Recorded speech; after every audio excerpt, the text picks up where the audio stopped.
This is the Be One Change One podcast, where our mission is to help listeners define values, practice integrity, and inspire change.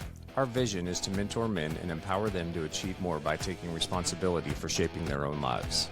He's CAS, an evolving man who has been shaped by adversity and continues to grow through his imperfections. And he's Roscoe, an imperfect work in progress that tries to suck less every day. Between us, we have over 40 years of Air Force fighter pilot experience with countless hours as trainers, instructors, and mentors. Join us and learn to take responsibility for your own life as we dive into subjects from leadership to resilience to vulnerability. Be the one who changes their course. Be decisive, driven, and purposeful. Set the example for others. Lead. We wish we'd had this show when we were younger men. Be the one.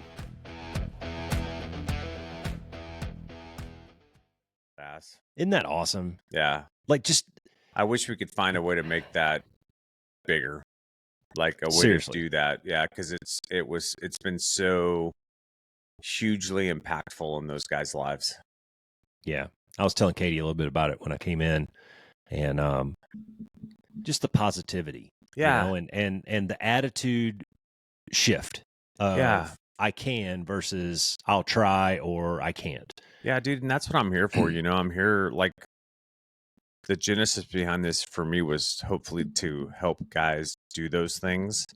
And the fact that we had an opportunity to kind of drill down with some, you know, a group of individuals and really help them turn corners in their lives is just, you know, and it's nothing that you and I did, honestly, right? We just gave them some skills and tools. That's right? it. Yeah, that's all we did. Put the people in the room together and but I think throw a grenade in the room and let them jump. But that's just it, dude, right? There's so much power in a group of men getting together from all different backgrounds, all different age groups, and passing on lessons learned. That's it. And going, hey, dude, I've been there. I've done that. That's you it. know, and here's the things that I fucked up. And here's how you can not fuck it up, you know? And, you know, and then, you know, even the texts that were going on today, you know, some of it was just like, you know, hey, man, I always thought I was alone, right? I always thought that this was just me. Like I was the only one that had these struggles. And then you come to find out, dude, that no, we all fucking go through the same shit. We all still going through it. Yeah, we all have the same struggles. Yeah. It's just on different levels sometimes, but and then, you know, and then all of a sudden the light bulb comes on for guys. And it's like, well, what the fuck do I have to be afraid of? Yeah. Right? Like, get in the arena. I'm gonna go for it, you know, and if it works, great. If it doesn't, nothing changes for me right now, right? And so just to see the development and the growth, especially in that younger group of guys. But you know, even just the stuff that Francis and Buster too have done too, it's just such a great example. Yeah, you know, and Buster and I have been having some sidebar discussions that have been really interesting. Yeah. He's got me thinking about some things, and I believe that I've given him some food for thought, and it's been really interesting, man. And I was sitting here thinking on the drive home as that text message was just blowing up, right? Yeah. I looked down, and it was like 27 fucking text messages or something. But I was thinking, I was like, dude, look at, like, we started this podcast with the idea of just helping one person. Yep. And now we've got a group text with 7 or 8 dudes in there. And it's like every week or two, there's somebody coming in there going, hey, I either did something really awesome or I fucked something up wholesale. Let's talk about it. Yeah. You know, and what strikes me though, and this is what I was telling Katie, was what strikes me as the most awesome is the positivity that's in there. There's not a single negative comment in there. No, dude, there's such a mindset shift that happened with that group after we went through that, you know, and they've got, you know, and they have like a support structure now, you know, and it's that text stream. It's that group of guys that they went through that 6 weeks with. It's really powerful. Yeah. I'm really proud of them. And it's fun to see, you know, just, it's hard to see emotion and tone in a text message, but in that room, you can totally see it. Yeah. Those guys are beaming with pride right now, and they're growing confidence. They're proud of themselves. Yeah. And I think that each one of us in there, myself included, I think we all realize that we're not done. Yeah. Like, you know, there's still a lot of time left on the clock, bro. And there's a lot of ball to be played yet. For sure. So, Yeah, I'm excited about it, and I am too. I love seeing those guys um, share their accomplishments through Yeah, there me because too. that reminds me a little bit that man, winning does feel good, Yeah, and winning is man the process of winning is not hard. It's well, I shouldn't say that. It's simple, right? Work really hard at your craft. yeah, Put in the effort and work really hard at it and you can win. And it doesn't yeah. matter what you've chosen. If you No, choose to write a book, if you choose to write songs, if you choose to become a policeman, if you choose to join special forces or start a new career or whatever it is, man, yeah. just And work for any really of those hard at it. guys that were in that group that are listening potentially to this podcast, like I'm not, like it probably doesn't matter that I'm really proud of you, but I'm super happy for them too, right? Like Hmm. I'm so happy and proud for all of them for just fucking going after it, man, and getting the arena Yeah, and taking the risk that's it. Try and new shit. Yeah. creating opportunity for themselves and then seeing where shit goes from there. Like it's badass. Yeah. Well, here we go. This is where Roscoe gets to say humility is a superpower, right? Because every one of those guys, myself included, you included, we all had to raise our hands and go, we don't have all the answers. Yeah. And once we did that, once we all did that, then that opened up the door and facilitated that vulnerability and that discussion. And it invited a chance for you to learn and go, you know what? Here I am in a closed environment where there's no reciprocity. Nobody's going to get mad at me or anything. I can pretty much say or do whatever I want to, and we're going to learn from it. Yeah. And I really like that. So the fact that those guys, everybody in there was able to raise their hands and try something new, whatever tactic you've been using up to this point in all of your 20, 30, 40 years hasn't been working. So let's try something different and see what Yeah. happens. Yeah. And it turns out it was very good. Yeah. So Awesome. awesome. Well, dude, sorry, that was a 6-minute discussion on nothing related to today's show. Standard. Yeah. Sorry, Roscoe started rambling. Not to mention that nobody That's knows what the fuck we're talking about, but that's well, cool. that's good. That's what there's a word for that, and it's like Intrigue. yeah, there you go. We're creating mystery. Yes. So Katie sends me these little things all the time that she sees when she's scrolling or people send them to her or whatever, however she finds them. She sends me these little things. She goes, hey, this would make a great podcast episode. And I've probably got 20 or 30 of these things saved on my phone somewhere. And while I was on my recent trip, I sent this over to you because I think that this list, there's a lot of good stuff on this list, but I think it's going to open the door for us to get to bitch about some things Yeah, too, well, which I think too, Roscoe, it kind of falls in line with what we talked about on the last episode with some of the challenges that men are facing. yeah, you might There's be a lot right. of, and guys just being socially awkward because they become so isolated and in certain respects of their social life, especially younger men. And so, Yeah. yeah, I like it. I like it a lot. Well, let's not gloss over the idea that in the last 10, 15 years, society, they've pivoted a little bit, A especially little from bit. when we were younger. Yeah. The things that we valued when we were growing up and the things that our parents tried to teach us aren't necessarily, in my opinion, aren't necessarily being taught to that extent anymore. And we'll see some of that in the list in here. And you work in airports every day, and I know that you've seen some of these things. Every time I go to a public place, I see people who just haven't really been taught basic social norms. Yeah. And that's what we're going to talk about. So these are some of the unspoken social rules, and this just comes off of one of these fucking social media lists that somebody put together. But it makes for good conversation fodder Sure. when we throw it all out there. So, dude, I'm going to start with number one because number one is kind of a pet peeve of mine, Sure. and it says number one is respect personal space. Yeah. Something my dogs know nothing about, but one of my biggest pet peeves is when you're standing next to somebody or in a small group and you're talking and somebody comes into the group and stands right in front of me. Yeah. It just like totally cuts me off To from interject. Yeah. dude, that I have a bubble. It's about arm's length and you're not allowed in it without permission. And I can't stand that. Or Katie and I went to a movie one time. She'll remember what the movie was. I can't remember what it was. But it was The Hateful Eight. We were down here in Phoenix, house hunting in 2015. And it's Christmas night. We go to the movie theater because we're bored, and we go to watch The Hateful Eight. we are the only people in the theater, literally the only people, right? So we pick the best seats right in the middle, about 2/3 of the way up. Here we go. A dude walks in with his popcorn and drinks, and I'll be goddamned if he didn't sit right next to me. That's I mean, awesome. in the chair right next to me. And Not I even literally looked at him. I man-spacing? go, dude, seriously? Yeah. And he got up and went down a few chairs like, what the fuck, man? Yeah, It's an right? entire, it's 200 seats in here, and you got to Yeah. sit there? Yeah. Yeah, it's Anyways. man-spacing, man, which I think most people don't learn about, but That's, sorry, man. That's all right. Get me fired up right off the bat. All right, you pick one. There's 30 of them. Pick one.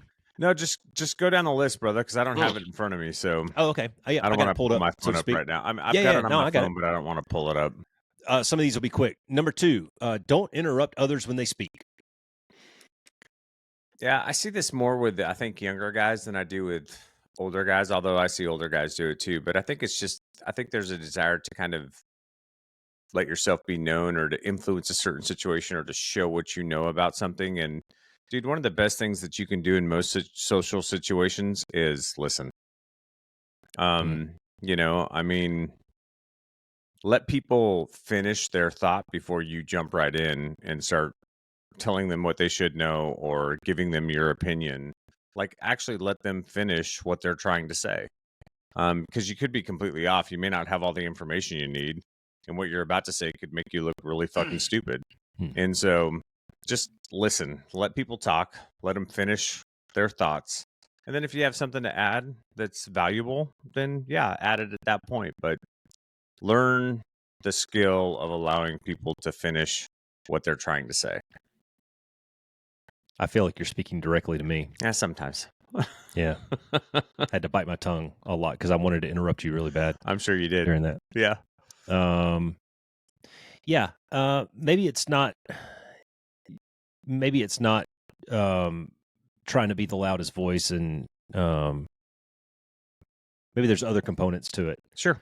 For example, I know people who interrupt because if they don't say what they're thinking right then, They're going to forget. it's gone. Yeah. It's gone. Yeah, exactly. And they haven't, I do believe that there is a skill, and listening is a skill, you know, and we benefited from, inadvertently, active listening by sitting through a 65-minute tactical brief. Yeah. For a sortie.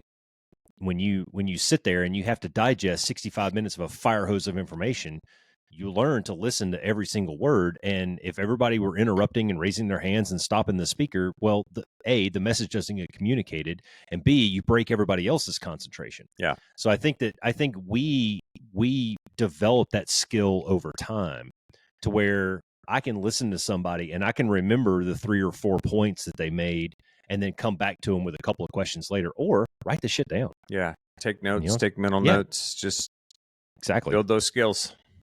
Yeah. I will try to not interrupt as much. Number 3, be on time. 15 minutes is early, 5 minutes is late. You know, those are all bumper stickers for the military. But seriously, man, I mean, if you want to make a good impression on people, then show up early. Yeah.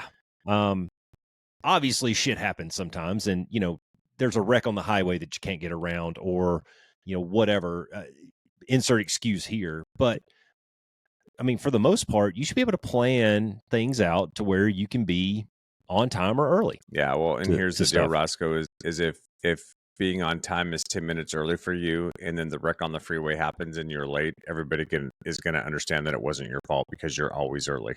That's right. Right. So that's right. Like, yeah, if you're supposed to be somewhere, be there, and be there early. Yeah. That it's just that fucking simple. I don't know how else to say it, right? Like 10 minutes early is on time. If you have a meeting, 10 minutes early is on time. And not just showing up, but prepared for whatever's about to go down, right? Bingo. Like, I was going to add that to the end. Not just, hey, I was supposed to be here, let me show up, and like actually fucking do some work and be prepared. Yeah. Like, don't be one of those guys. This is not a one mistake life. You know, we've all forgotten to set our. I forgot when I was overseas. Had to be at work at 8:00 in the morning, and I forget, Katie and I had done something the day before, but we got back to the hotel room and I was just exhausted, man. And I like took a hot shower and a Motrin and I got in bed and I forgot to set my alarm, which is my normal, wind down habit patterns. I have a order that I do things in usually most nights. And I forgot that night because I'd kind of gotten out of my routine a little bit. And I woke up at 7:08 and I had to be at work at 8. I've got a 45-minute commute. So math in public, I don't Yeah. have a lot of time here, No. but I think, when you establish, like you said, when you establish yourself as somebody, this is not a chronic thing. This is Yeah. not an everyday or every other day thing. When I was a supervisor back in the day for my enlisted guys, there were guys that were late 2 or 3 days a week. And I'm like, dude, go buy another alarm clock. Buy 5 if you need to. There's no excuse for this, right? Yeah. I overslept my alarm. But then I would turn around and I'd tell them, like, look, man, if you're going to be late, don't be 5 minutes late. Be like 2 hours late. Go get coffee and donuts for everybody and come in, make a show and a spectacle out of it, especially if you're one of those guys that doesn't do it very often. Yeah. You're probably not going to get in trouble.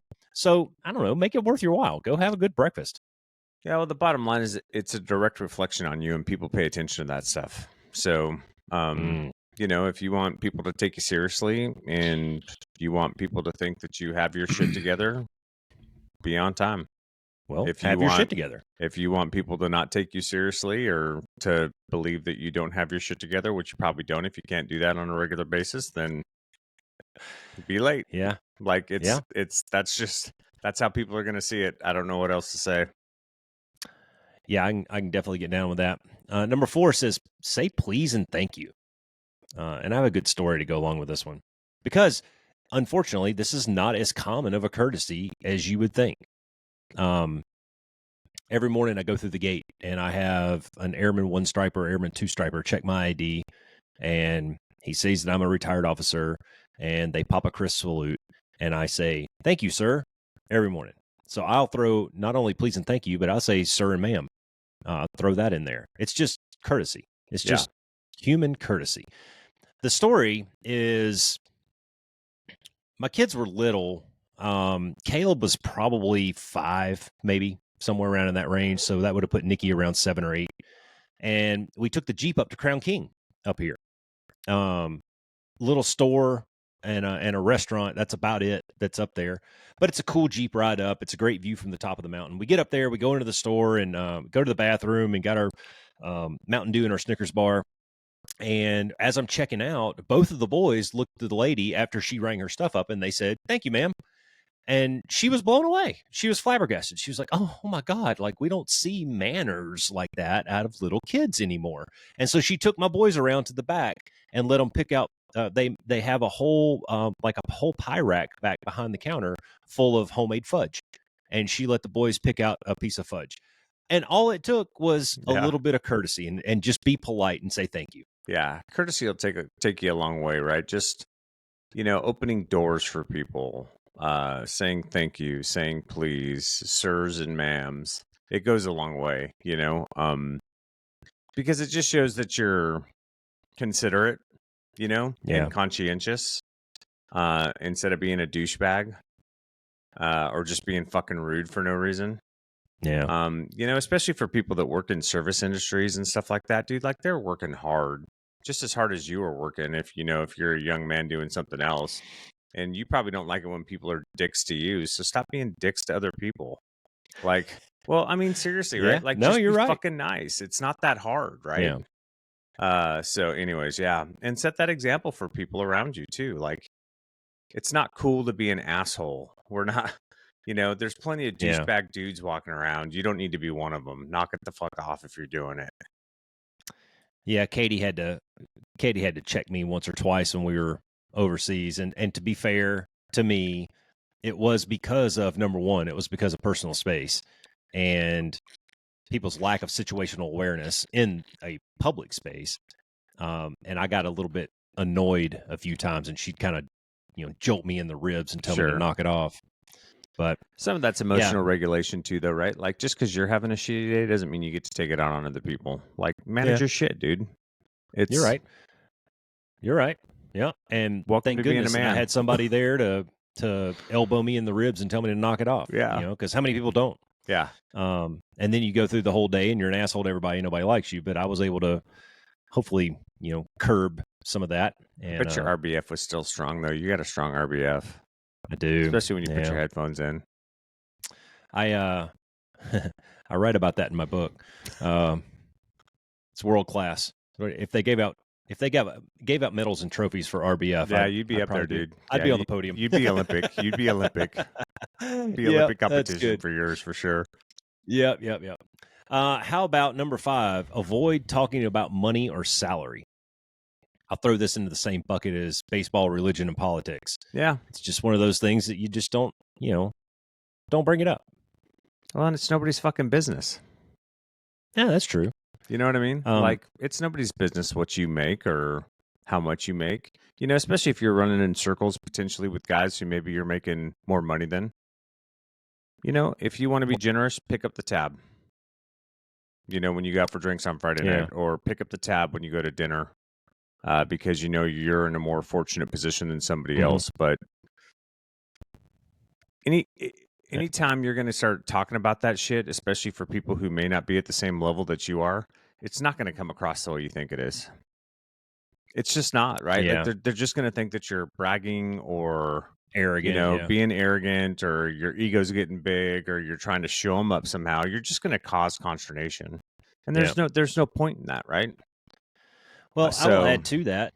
I'll add to that if somebody's hanging out with you just because of the salary that you make, good or bad, high or low, doesn't matter. But if they're hanging out with you for that reason, then they're hanging out with you for the wrong reasons. Yeah, they're not a my friend. opinion. And I hang out with people who make a lot more money than me, and I hang out with people who make less money than me. And you know what? When we get together and we have a beer over a campfire, nobody gives a fuck. Yeah. Because we're all friends and we're talking about, going hunting or fishing or four-wheeling or something like that. It has nothing to do with any of that. So it doesn't even enter into the calculus. Yeah. A lot of times I would say find friends for the right reasons. And money is probably, if you're friends with somebody because of the amount of money they make, then probably need time to find some new friends. Yeah. I don't think Elon Musk has a lot of friends. And he has a lot of money, so there you go. If you got that much money, then you can buy friends. Yeah, but do you want to? Well, let's talk about number 6 then. It says, don't overstay your welcome. And you can continue with your analogy there. That'll get us into politics, man. And we can't talk about that. Yeah. Shit. Go ahead. Don't overstay your welcome. I sort of have a problem with this. I have a hard time knowing when the conversation is over sometimes. And I don't always pick up on the nonverbals that people are trying to send me of, hey man, it's time to get the fuck out of my house. Like, you do this to me. And I just want to sit down and bullshit for a little while.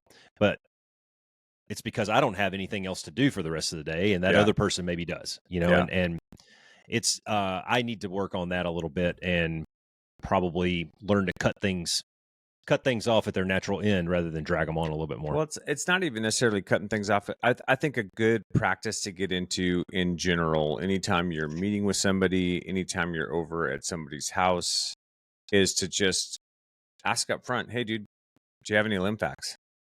Like, is there a timeline that I need to be aware of? Do you need to be somewhere in a little bit? Do you have other stuff going on this afternoon? So that you can get an idea up front of kind of what the time frame is that you're working, or what the expectation is for the time frame that you're working under, Yeah. Same thing. Like, I would never, if somebody invites me to come see them and wants me to stay with them, that's one thing. But if I'm going to see somebody, I'm never going to ask to stay at their house. I'm going to make plans. If they want to offer that to me, that's one thing. But I'm not going to assume that because I'm traveling somewhere that I'm staying with them. Yeah, I think that would be a tremendous overstep. Yeah, but people do it, man. And do they really? Yeah, they do. And I would also, like, if you're going to see somebody, I would ask those questions. I would be like, hey, what's it look like? Or do you guys have limb facts on certain days? Are we getting together on Saturday afternoon and, Sunday morning because you have other stuff going on? Because they still have lives and they're where they're at, right? And so just I would lead with those questions so that you can set expectations correctly. you take the pressure off of them by asking those questions, so they don't have to try to give you the nonverbals or feel like assholes pushing you out. You know what I mean? Yeah. And it makes everything a Get up little and more start putting their shoes copacetic. on and shit. Yeah, So, Well, let me ask you a question. Um, let's say that you have a good friend who lives near the beach, and you call that friend and you ask that friend if you can stay at their house this summer on your beach trip, so that you don't have to get a hotel room. Is that out of bounds? I need you to say no right now. yeah, no, it's not. Okay, good. I wouldn't do Yes. it, but no. I mean, it depends on You the remember? level of friendship, right? Like, Well, you remember Anthony? We had Anthony on the podcast. yeah. Anthony moved to Destin. Yeah. And Katie and I are we're going to go over to the other side of the country this summer and spend a couple of weeks with her parents. And then we were thinking about taking a long weekend and going down to the beach. And I said, "Oh, I know a guy that lives down by the beach, and so we wouldn't have to get a hotel room or anything. I bet you he'd let us couch surf." And so I sent him a text and he goes, "Fuck yeah, man, come on, it'd be awesome." Yeah. So I think that's yeah. legit, right? I would ask those questions up front that we were talking about, Well, just to make sure that you're not impeding, yeah, imposing, and set expectations with them too, right? You don't have to cater to us. We're going to be out most of the time, whatever the case may be based yeah. on what you're doing, right? But anyways, don't Well, outstay your welcome. he is more than an acquaintance. Yeah, sure. He and Absolutely. I, Yeah. we have a bond. Yeah. It depends on So the I level of didn't feel friendship, bad about. obviously. I wouldn't do that to somebody I haven't seen in maybe like 5 years or whatever. And hey, by the way, we retired 8 years ago, and I heard you lived on the beach. I'm going to come see you. I Yeah. wouldn't do And oh, that. by the way, if you're out of college and living at home, you're probably outstaying your welcome. That's valid. So That's valid. maybe figure that out. Yeah. See our latest episode. Yeah. Where we talk about getting out of your parents' basement a little bit. Yeah.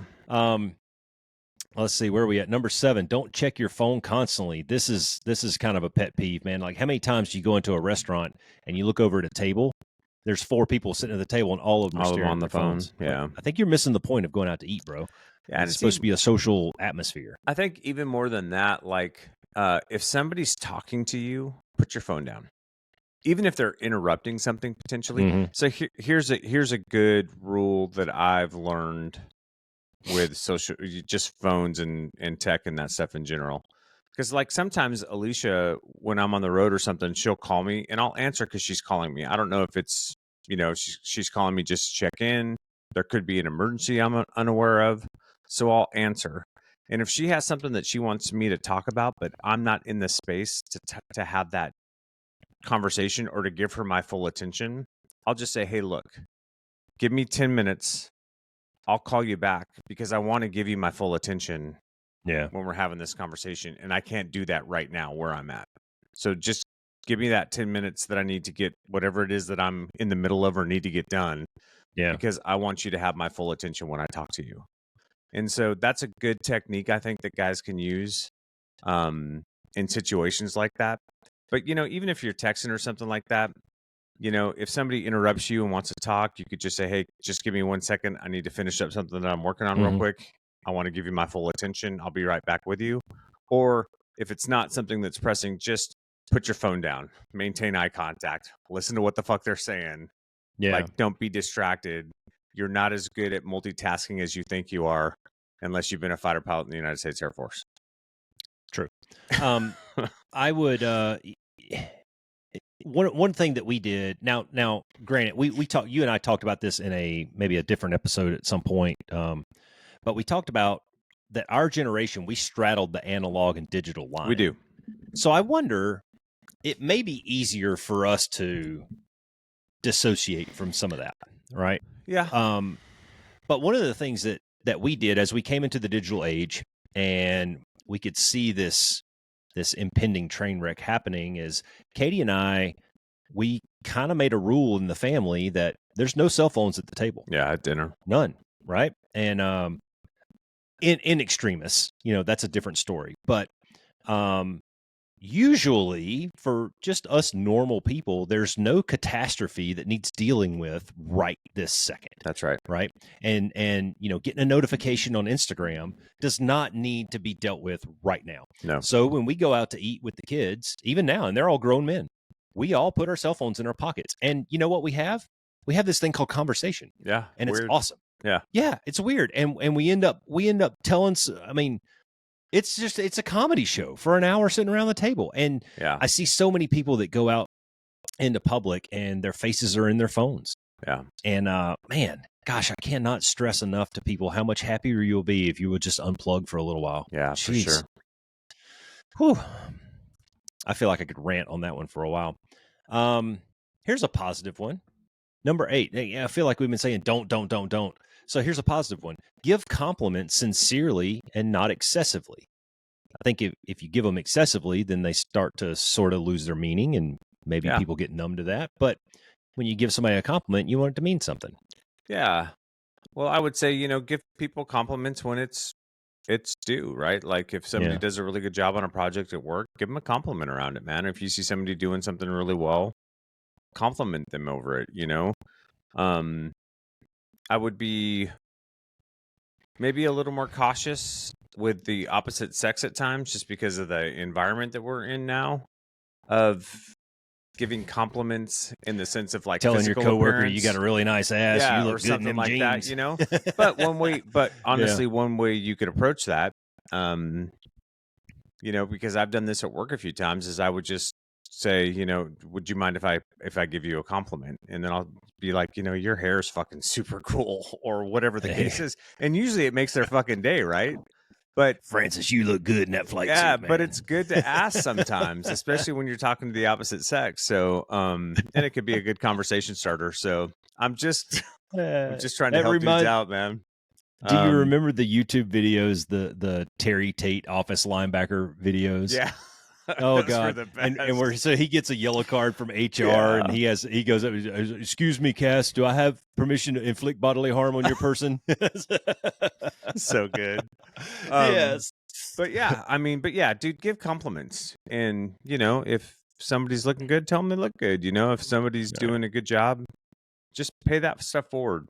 And you don't, like you were saying, don't be excessive about it, because if you do, it loses its value. But especially if you're in a position of leadership or management and somebody does good work, dude, call them out for it, and call them out in front of everybody for it, right? It's going to make them feel really well. What's that old saying about praising in public and reprimand them in private, or something like that? I.e. not Trump. Yeah. With Zelensky. All right. Don't bring politics in. Come on. By the way, he reneged, and they're back to talking to each other again. So shocker. It actually worked.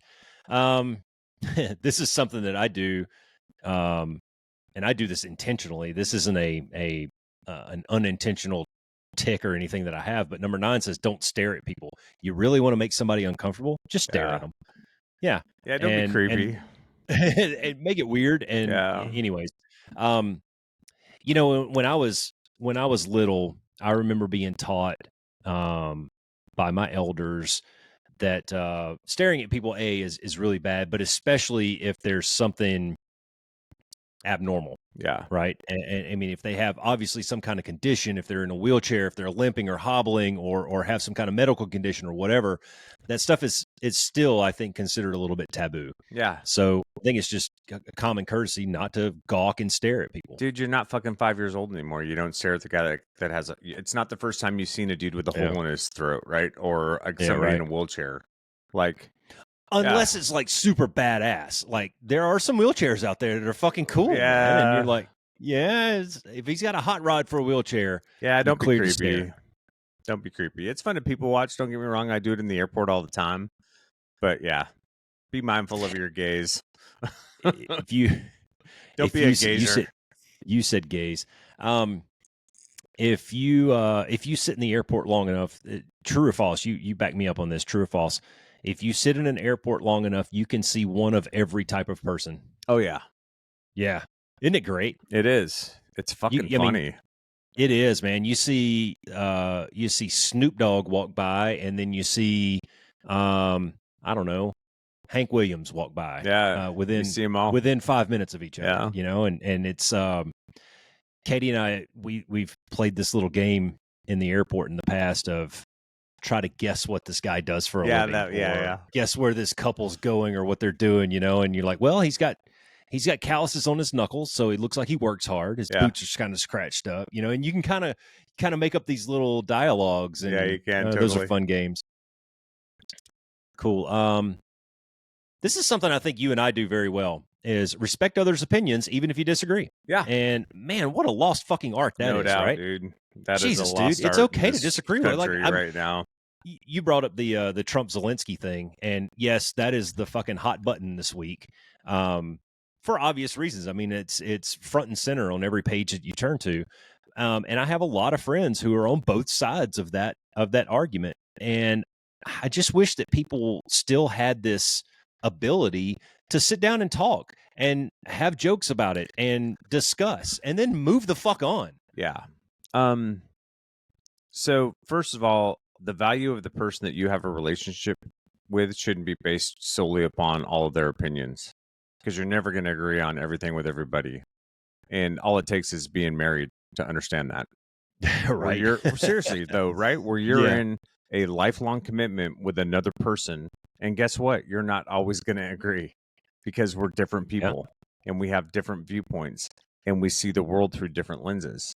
And this goes back to something that we've talked about a lot on the podcast that I'd like to stress to people, which is stay curious.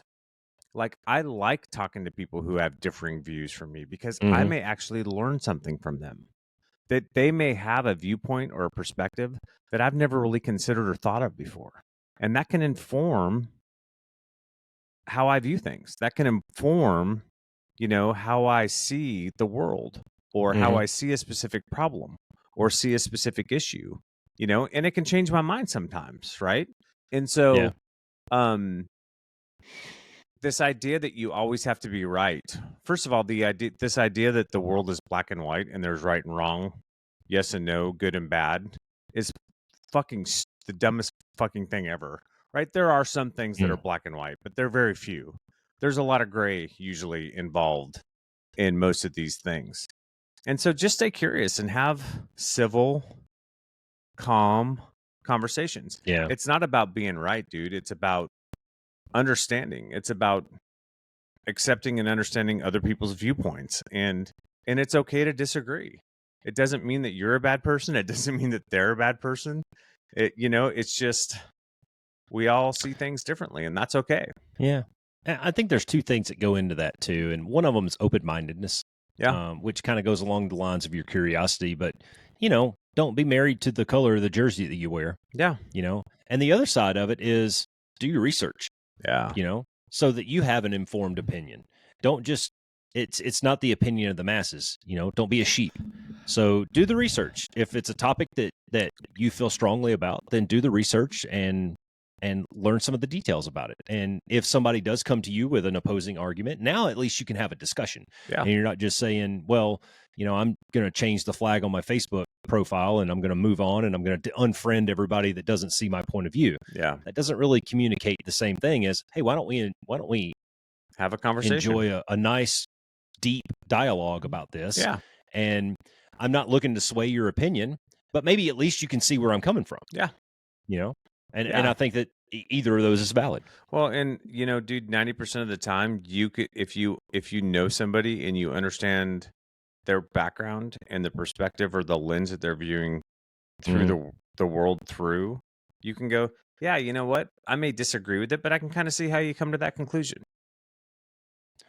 Or the opposite can be true, and you go, you know what? I know you, and I know that you're just following along, and it's not worth it for me. All right. Number 11, don't talk too loudly in public. Unless, like Cass says, you've gone to a bar and made some really bad decisions tonight, and then you're cleared weird. Now, it's what was that thing that you said it a while back, and you said something to the effect of the guys with the loudest voices are usually the most insecure. They are guys. Yep. Yeah, that's been my experience. You're kind of telling on yourself, if you're that boisterous, flamboyant, kind of, throwing Well, yourself, hey, everybody look at me kind of guy. yeah, dude, if you want to be loud just so people draw their attention to you, then that's all it is. It's just attention seeking. Hmm. And most 9 times out of 10, people that are super attention seeking are very insecure. And Mm. so if you want to be the insecure guy, have at it, dude. I would prefer that you not be that insecure guy. Like, Yeah. there's times to raise your voice. In most social settings, it's not required. So yeah, I just How about if you're in a bar in Dublin partying with a bunch of dudes from Wales and they're buying you free drinks all night? well, that depends because you have to sing loud. You have to There sing was loud. there wasn't any singing, but I went to the restroom and the restroom was downstairs in the basement. And when I came out of the restroom, I could hear Katie Yeah, through the hundreds of people in this bar in this pub in Dublin. but I my could hear guess is Katie's Katie's voice. volume was set to the appropriate level to Well, garner the attention of the folks that she was engaged with. So it's all well, good. I think your guess would be wrong, Yeah, but well, but what we're that's getting at though is right. There's you know, if you're doing it for attention seeking purposes, knock it the fuck off. You're not that yeah. important. You're not that I did I special. did have a I did have a point that I was getting to with that, and it's some of us. You're not one of these people, but I am, and I know Katie is. Our tones carry louder. Yeah, sure. We're not as soft spoken. All right. Yeah, If you know one of these people in your life, you owe it to them to tell them that. yeah, So that in the appropriate situation, when you're in church, like I can't talk at a normal volume in church because my voice carries. yeah, Katie's is the same way. Katie's voice will pierce the pub in Dublin. She knows this about herself. Now, that situation, whatever it is, but if you know somebody who has one of those voices in that tone, then tell them so yeah. that they can dial it back in the appropriate settings. That was I my whole agree. point with that. No, that's good. That's really And I good. was being facetious. Don't gossip. This one's hard. I was gossiping today, actually, and I'm not going to sit here and tell you that right, wrong, or indifferent, don't do it, but it's very tough to be that guy. What I will say is something I don't enjoy too much anymore is talking shit about people behind their back. Right? If you're going to talk shit about them, at least tell them to their face. Yeah. That way they can either punch you or they can try to make changes. Well, I mean, the bottom line is you want people talking behind your back? Probably not, right? So knock it the fuck off, man. Like, there's no reason to do that shit. And 9 times out of 10, any of that stuff is just rumor mill, bullshit, half truths, anyways, right? Like, go have a conversation. If you have a question, go have a conversation with somebody. Hey, dude, what really happened here? And get the facts. Yeah. But don't just sit there and shit talk people behind their back. It's not a good Hey, did you look. hear about? It's not Did a you hear good about act. Francis? Yeah, right. I mean, Did you hear dude. about what Francis did? Yeah, it's just Yeah. stupid. Avoid making others feel uncomfortable, and I think that goes into what we were talking about earlier about, talking shit about people behind their back for sure, but the staring at people, the talking about them behind their back, the obvious point outs, not including people in a situation where they should be included, like a meeting at work or something like that, Sometimes not it's calling just somebody out. sometimes it's just basic being courteous, like we were talking about before too, Yeah. right? Like instead of the guy who maybe you don't have a whole lot for when he shows up at the party going, "You wore that shirt?" Like, there's no reason for that, dude. Fuck it. Whatever. Everybody knows he's a clown. Everybody probably thinks the shirt is a clown act, but you don't need to verbalize it. Like, just there's no reason for that shit.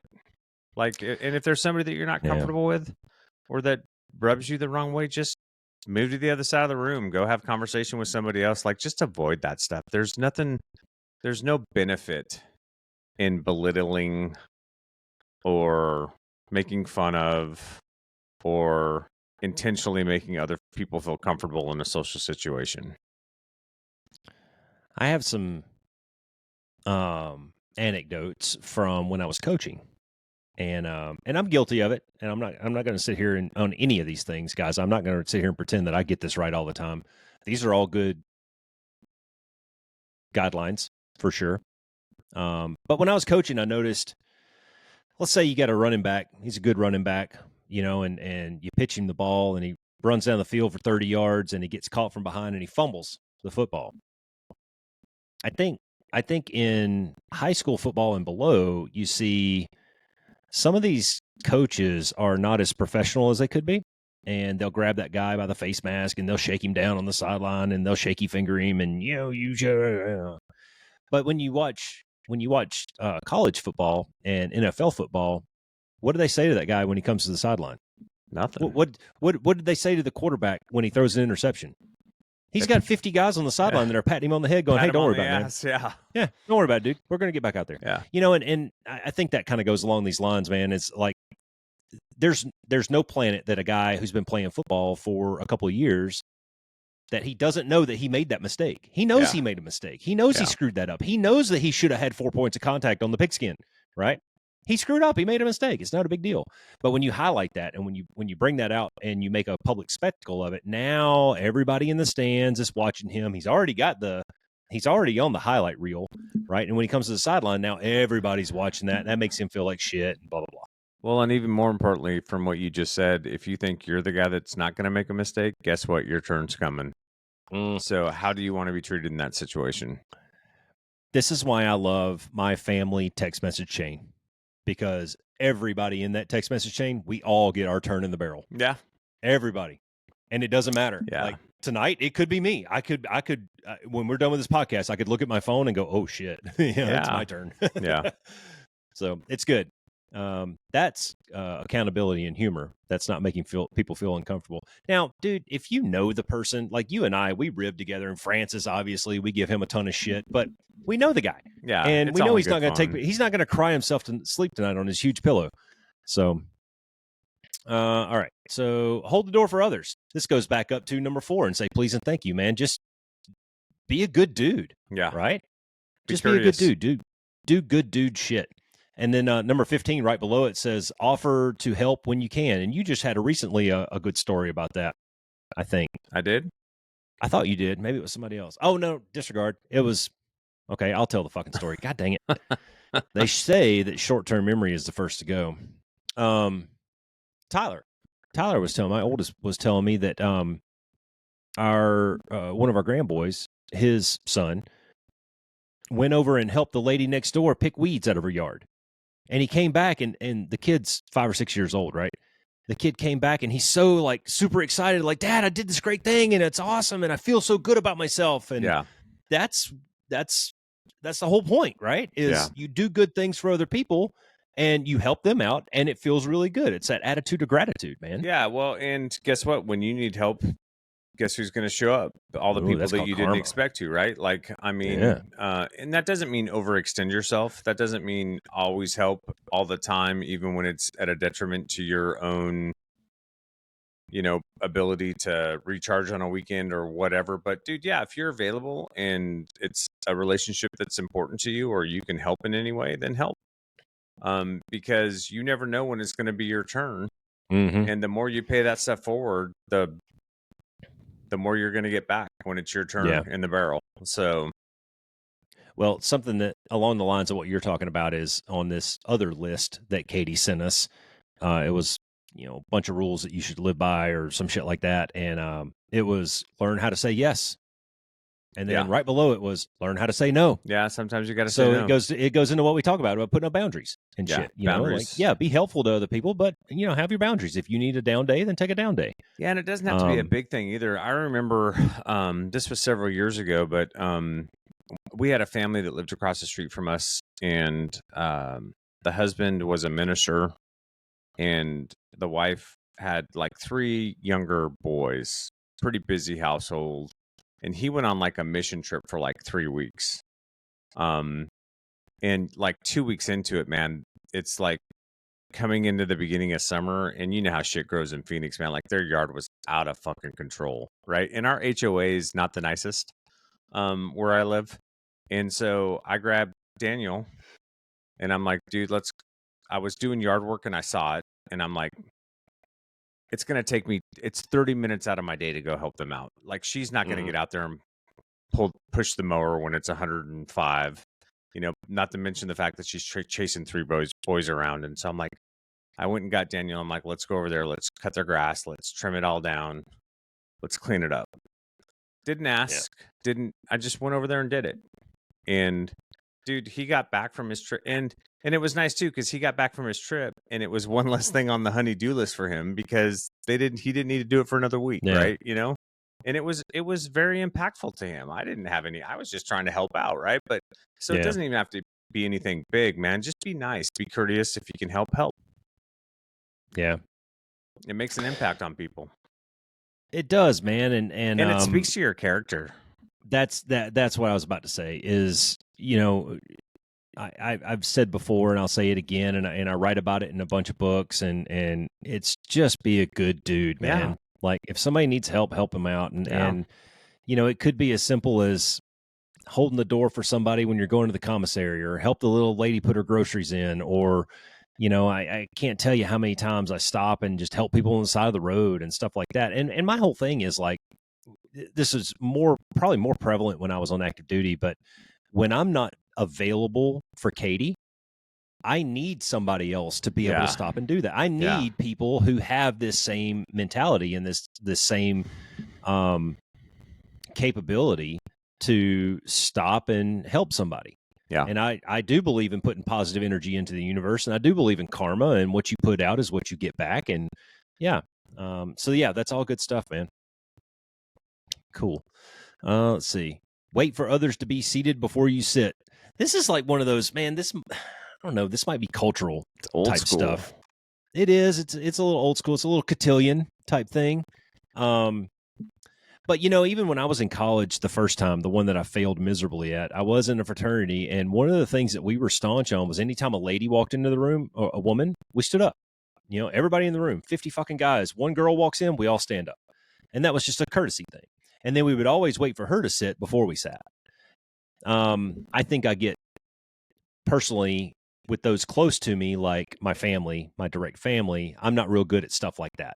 Like, the deference of somebody walking into the house, or going out to eat or whatever. It's kind of a free for all, and that's just our family dynamic. I think this is all about social rules and social dynamics. If you're going out, say, to a business dinner or something like that. Now, what's fucked up is they don't tell you when you can sit. It Yeah. says wait for others to be seated before you sit. Well, Uh, what if everybody's living by that rule and y'all just stand there for an hour eating your fucking pizza? Looking at each other. Like, it doesn't work, Yeah. right? So somebody's got to take initiative and sit the fuck down. No, but yeah, I mean, I think the point is just be respectful, right? Like, Yeah, it is. even in this, it's funny because this actually drives Alicia crazy. But when we make dinner, I don't dish up first. She always goes first. Yeah. She's always going to get first dibs on whatever we've made, and then I'll come behind and play cleanup. I still open the door for her on the car, which drives her crazy sometimes. It's just little things like that. It's just a sign of respect and Yeah. deference, and yeah. So, you know, that's all it is, man. Be respectful. I'm not real good about the car thing. I think I usually eat last, or I try to. Usually, if Katie cooks, she's normally tired and just wants to go sit down and doesn't want to eat. Yeah. And so I will ask her, "Hey, did you get something to eat?" She goes, "No, go ahead." So then I'll go eat. But if I cook, for sure, because usually I'm nibbling as I'm cutting up the Yeah, meat or sure. whatever. I'm already kind of like half full because Yeah. I've eaten half the pork butt already. Yeah. But I don't do the car door thing. But I don't know when's the last time Katie and I were out together and she had to open a door for herself. Yeah. So I'm pretty good about that one. Yeah. There you go. Another one, I don't know if it's on the list. It may be down here. We're probably not going to get through this whole list, but one that people overlook all the time is like when you go out to eat with a bunch of people you don't know, or a group or whatever, is waiting until everybody has their food before you start eating. Yes. That's one of those things. I don't think it's on this list, but I've had to nudge my kids a couple of times, even like recently, and be like, "Hey, man, wait! Mom hasn't got her food yet, so we're gonna wait." And unless that person gives permission, and then hey, go for it. Yeah. But I think when the four of us went out one time, it was like that. Like somebody didn't get their food right away, and we were just all kind of sitting there with our napkins in our lap, and until somebody finally said, "All right, go for it." Yep. Fine, fuck it. That's right. And Yeah. if you can't wait, then just go, "Hey, are you guys okay if we get started?" Courtesy. Yeah. By the way, I'm really surprised that you didn't make a comment when I said the word cotillion. That's pretty good for you, Like, brother. did I even know that word But you're exists? writing a But lot now, so like your vocabulary is expanding oh, exponentially by the you think day. that I'm cheating? Like I fucking Googled it. All right. No, no, no, no. I just think that, I know when I used to write a lot, it used like, yeah, you learn words, you use words, and Yeah. you're doing awesome, man. I'm proud Hey, of you. here's one. Here's one that I need you to write down. It says, "Be mindful of body odor." Mm, You'd be surprised. Somebody told me this when I was no, I little. wouldn't. So, somebody told me this I when I was had a boys. teenager. And teenage boys are starting to their pheromones are coming out, right? Yeah, Somebody told me, he says, "Hey, man, if you can smell yourself, that means that everybody else has been smelling you for a long time." yeah. And I've always, I don't know, man, that's just always stuck with me. So the armpit check every now and then, not a Dude, bad no, thing. not even now and then. Like, this is a pet peeve of mine. Fucking take a shower. Like, if you're a dude, you should take a shower every day. You're in a first world country. Either when you wake up or when you go to bed. And if you work out or you work outside, you should fucking take a shower, even if that means you take 2 Yes. showers in a day. When you get out of the shower, you should always put on deodorant. And if you have cologne that you like, put on some cologne. Like, smell good, look good, feel good, play good, pay good. Thank you, Prime. I All mean, right, like, Dion. it's all of, and for God's sake, quit wearing fucking pajama pants in public. Jesus Oh, goddamn Christ, knock it the whoa, fuck whoa, whoa, whoa, off. whoa, whoa. All right, the classic Roscoe pushback here. No, I have a there's no funny no, pushback no, on no, that. no. I have a funny story I about don't wearing fucking care pajamas. what the culture is. I don't care if it's cool. And goddamn it, run a comb through your fucking hair. Quit coming out with some kind of wild fucking fro in your pajama pants, not having showered for 3 days with no deodorant on. I can't fucking take it anymore. This Like, is fucking exactly what I hoped this dudes, list would do. just Yes. knock it off. You look like I'm a gonna. dumbass. y- You look like you're Okay. you're Okay. you're. Oh, Okay. I will admit that in every one of the pictures from this event, I did look like a dumbass. But here's my pajama pants story. 1999. I went to Aviano for Operation Allied Force. Right. I'm 21 years old. My first big deployment in the Air Force. We got there the day that they signed the ceasefire, and I'm the new guy, so I had to work a couple of weeks before I got some days off. But I ended up with a 4-day weekend, and so me and this dude I've never met before, we went to Pordenone, got a train, and went to Rome. We spent 3 or 4 days in Rome. 21-year-old kid, and I'm a dumb redneck from Alabama, dude. I cannot stress to you how uncultured I am. Right, so we're enjoying Rome, and we rented mopeds, and so we're cruising all around Rome on these fucking mopeds, which was epic. It was awesome. I don't know how many mirrors I smashed with my handlebars along the way.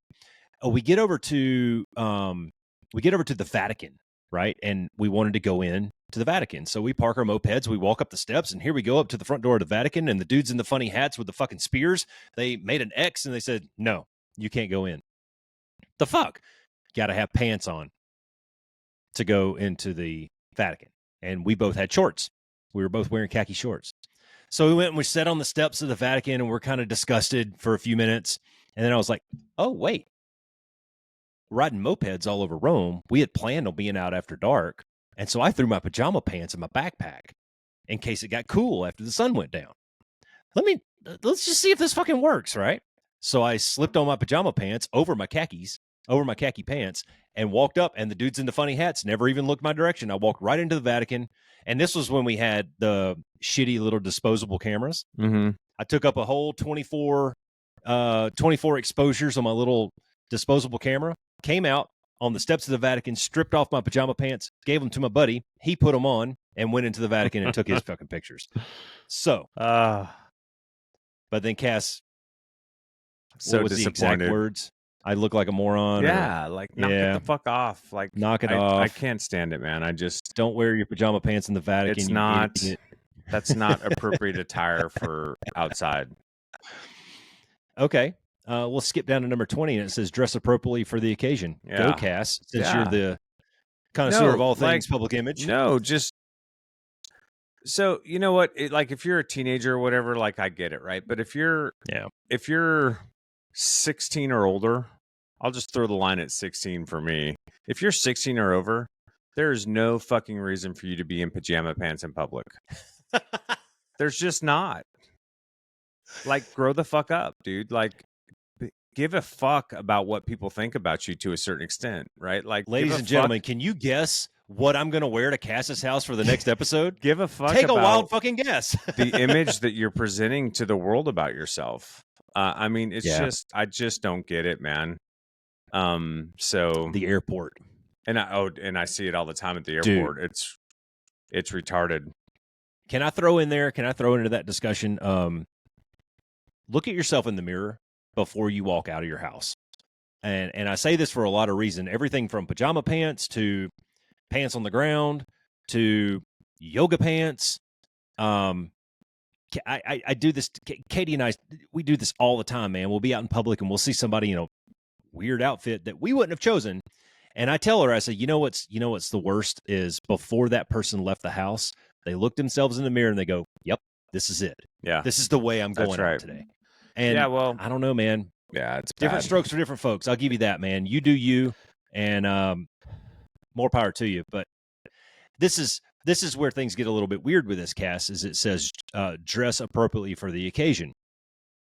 Well, I think that changes where you are geographically sometimes. Sure. Yeah. And an example of that is when I was growing up, right? And along with the times as well. When I was growing up, we dressed nice to go to church on Sundays. Well, here in Arizona, dude, I can wear my shorts and a t-shirt. Well, that's different to church. It's hot outside. It is, but also the social norm and the church atmosphere here is just a little bit different than it was back then. Yeah. And, our pastor comes right out and we have during the fall when football season's on, everybody in there is in their favorite jersey. Yeah. On Sunday, and his whole thing is like, dude, God doesn't care what you look like when you show up. Like, just show up. No, dress appropriately for the occasion. That's right. Yeah. So you've got to be able to fill that stuff out. If you're ever entering a situation where you're unsure, a nice pair of jeans and a collared shirt will always can't go wrong. You can't go wrong with that, right? So, yep. But yeah, man. I mean, I see so many young men these days that just look like they rolled out of bed in public, and it's like, dude,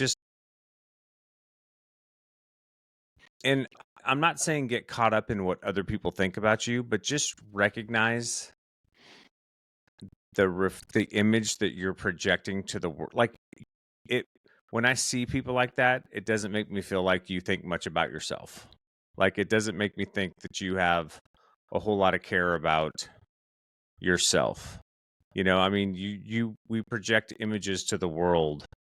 Just try to look a little bit put together. It's not a big stretch. Like shorts and a t-shirt or jeans or sweats and a t-shirt would be fine. Right. Like, yeah. But yeah, like this whole pajama pants trend is it drives me out of my fucking mind.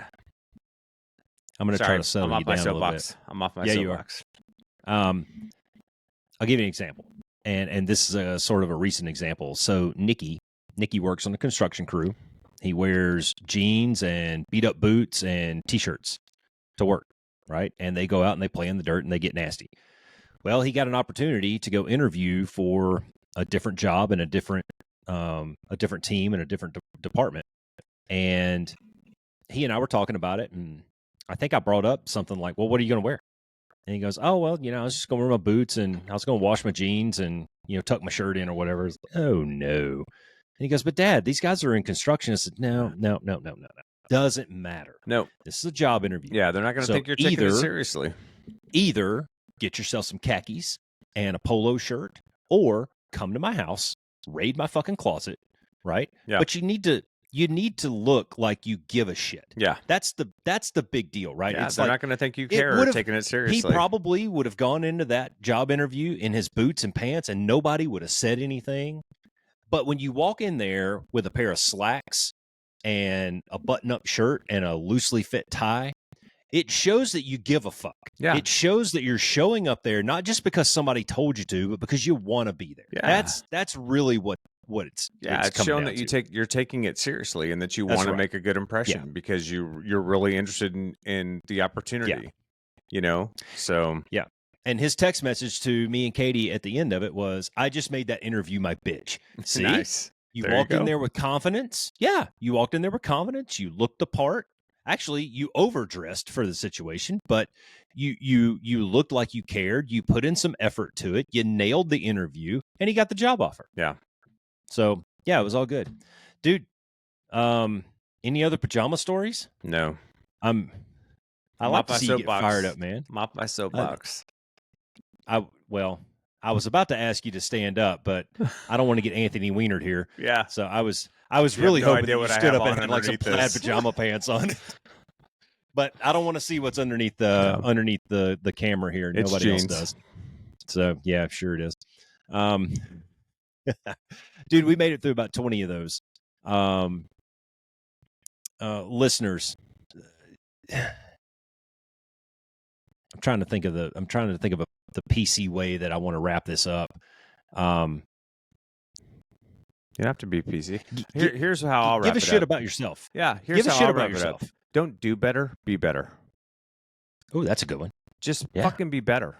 Just do the small things, Yeah. man. Like the small things will set you apart. Hygiene, taking care of yourself, having a haircut, shaving, not smelling like ass, not wearing pajama pants. Like all these different things. Like just be better. Like if you want to be attractive, if you want to find a girlfriend, Fit in. if you want to Yeah. make friends, if you want to get the interview, if you, like there's very simple, easy, small things to do. Yeah. And the earlier you build those things into just a routine for yourself, then the easier all that shit becomes. And it just just be better. Yeah, I like when we were talking about a while back, we were talking about how everything matters. And I've been in some situations where, dude, like the cut line between two guys could be how closely one of them was shaved or how firm his handshake was. Like it literally, man, everything matters. And I'll end on this. And I was really, this is probably one of the things that I was the most proud of this text message event that we had today.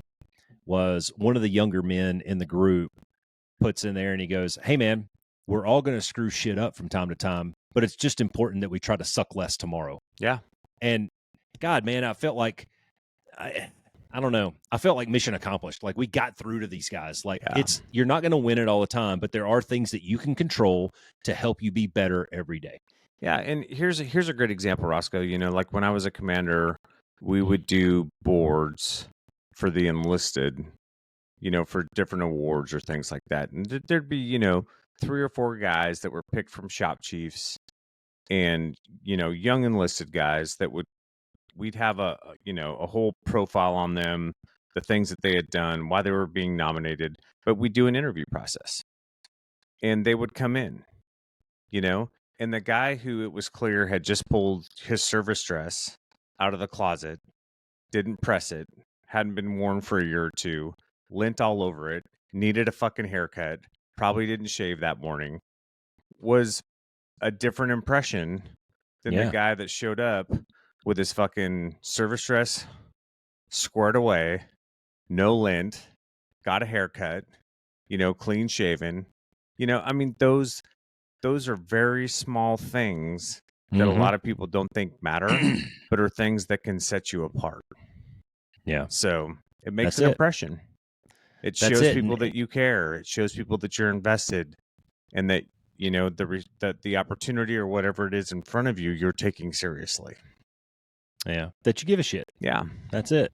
I had this same conversation with Caleb recently about ROTC. Like, dude, everything matters, man. It does. Every time you walk by that commander, he may not say anything to you, but he's looking at you. Yep. And if you make eye contact with him and you don't say good morning, sir, he's going to remember that. They're paying attention. And it may be 2 years from now when it's the decision to get you a pilot slot or a Wizzo slot, or to send you to field training, or to give you this scholarship. And he goes, you know what? This guy said good morning to me, and that guy didn't. Yep. And that could, it could be something that simple. It can be something that simple. And guys, here's like one of the big, huge takeaways to this is none of this shit costs anything. No, it's easy. You don't have to have any talent. You don't have to put in reps to do this. Yeah. You don't have to spend any money to do this. It just takes a little bit of effort. Yep. That's all. That's it. Cool, man. Got anything else? Be the change. All right, be the one. Thanks for flying with the Be One Change One podcast. If you got something out of this show, then be the one and share it in your circles of influence. You can be our wingman through our website at www.be1change1.com. That's be and the number one, change and the number one.com. We invite you to be the one and join our fighter squadron on social media at Be One Change One on Facebook, YouTube, and Twitter. You can follow us at Paul Roscoe White on Facebook, Instagram, and LinkedIn, as well as Roscoe's website, www.paulroscoewhite.com. You can email us from the website and please leave comments, share, and ask questions, or leave ideas of things you would like to discuss on future podcasts. Most importantly, be the one that helps us win the algorithm by leaving a review on whatever platform you're listening on. Thanks for joining. Until next time, be the one.